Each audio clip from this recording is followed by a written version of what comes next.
بسم الله الرحمن الرحيم. السلام عليك يا أبا عبد الله، السلام عليك يا ابن رسول الله، السلام عليك يا خيرة الله وابن خيرته، السلام عليك يا ابن أمير المؤمنين وابن سيد الوصيين، السلام عليك يا ابن فاطمة سيدة نساء العالمين، السلام عليك يا ثار الله وابن ثاره والوتر الموتور، السلام عليك وعلى الأرواح التي حلت بفنائك، عليكم مني جميعا سلام الله أبدا ما بقيت وبقي الليل والنهار. يا أبا عبد الله، لقد عظمت الرزية وجلت وعظمت المصيبة بك علينا وعلى جميع أهل الإسلام، وجلت وعظمت مصيبتك في السماوات على جميع أهل السماوات. فلعن الله أمة أسست أساس الظلم والجور عليكم أهل البيت، ولعن الله أمة دفعتكم عن مقامكم وأزالتكم عن مراتبكم التي رتبكم الله فيها، ولعن الله أمة قتلتكم، ولعن الله الممهدين لهم بالتمكين من قتالكم. برئت إلى الله وإليكم منهم ومن أشياعهم وأتباعهم وأوليائهم. يا أبا عبد الله، إني سلم لمن سالمكم وحرب لمن حاربكم إلى يوم القيامة. ولعن الله آل زياد وآل مروان، ولعن الله بني أمية قاطبة، ولعن الله ابن مرجانة، ولعن الله عمر بن سعد، ولعن الله شمرا، ولعن الله أمة أسرجت وألجمت وتنقبت لقتال. بأبي أنت وأمي لقد عظم مصابيبك، فأسأل الله الذي أكرم مقامك وأكرمني بك أن يرزقني طلب ثارك مع إمام منصور من أهل بيت محمد صلى الله عليه وآله. اللهم اجعلني عندك وجيها بالحسين عليه السلام في الدنيا والآخرة.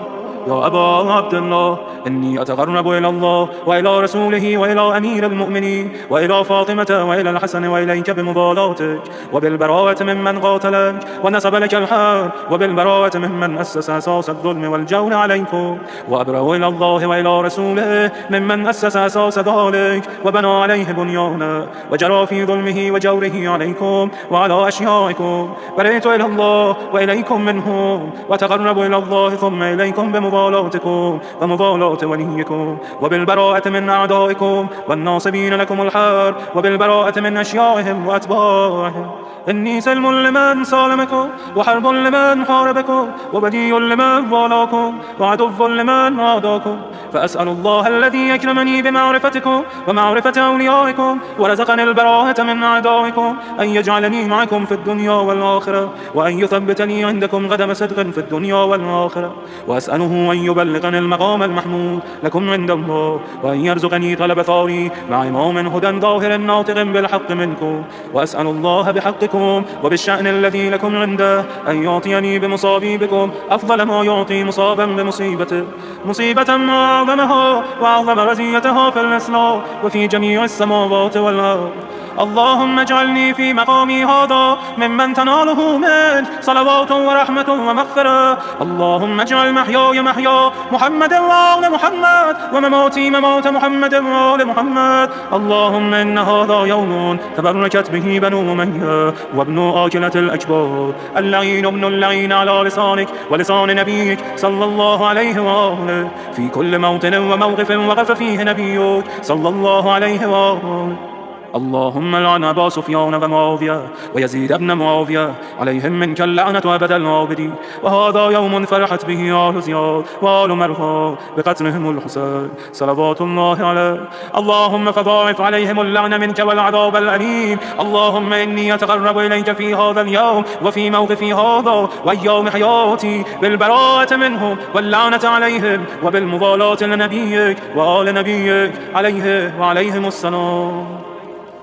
اللهم لعن أول ظالم ظلم حق محمد وآل محمد وآخر تابع له على ذلك. اللهم لعن العصابة التي جاهدت الحسين وشايعت وبايعت وتابعت على قتله. اللهم لعنهم جميعا. السلام عليك يا أبا عبد الله وعلى الأرواح التي حلت بفنائك. عليك مني سلام الله أبدا ما بقيت وبقي الليل والنهار، ولا جعله الله آخر العهد مني لزيارتكم. السلام على الحسين وعلى علي بن الحسين وعلى أولاد الحسين وعلى أصحاب الحسين. اللهم خص أنت أول ظالم باللعن مني، وابدأ به أولا، ثم العن الثاني والثالث والرابع. اللهم العن يزيد خامسا، والعن عبيد الله بن زياد وابن مرجانة وعمر بن سعد وشمرة وآل أبي سفيان وآل زياد وآل مروان إلى يوم القيامة. اللهم لك الحمد حمد الشاكرين لك على مصابهم، الحمد لله على عظيم رزيتي.